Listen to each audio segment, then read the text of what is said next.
एक बार की बात है जब भगवान विष्णु शेषनाग की शैया पर विश्राम कर रहे थे। यह उस समय की बात है जब सारी पृथ्वी एकारणों के जल में निमग्न थी, डूबी हुई थी। उसी समय भगवान के कानों के मैल से दो भयानक असुर प्रकट हो जाते हैं।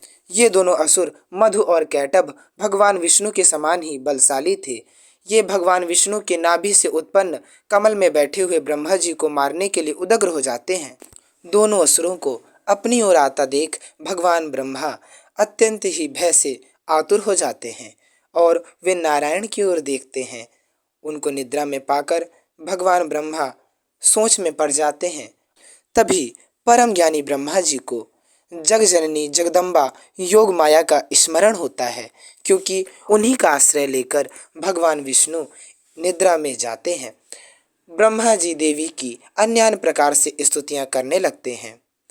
ब्रह्मा जी देवी की स्तुति जब करते हैं तो देवी भगवान विष्णु के अन्य अन्य अंगों से बाहर निकल आती हैं और ब्रह्मा जी के समक्ष प्रकट हो जाती हैं।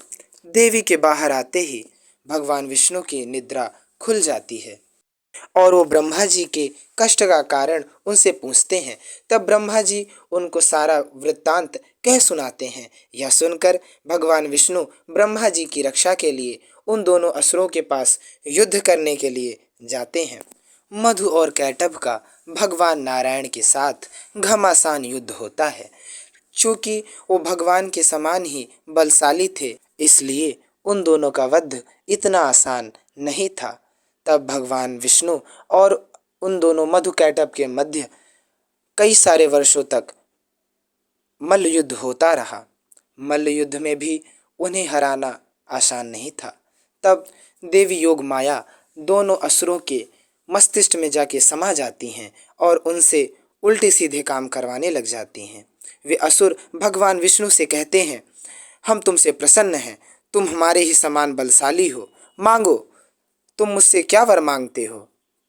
भगवान विष्णु इस सुनहरे अवसर का फायदा उठाते हुए उनसे कहते हैं, तुम मेरे शत्रु हो और तुम्हारा वध करना मेरे लिए किसी वरदान से कम नहीं होगा, तो तुम मुझे यही वरदान दो। दोनों असुर कहते हैं, ठीक है, लेकिन तुम मुझे उसी स्थान पे मारोगे जहाँ जल नहीं होगा।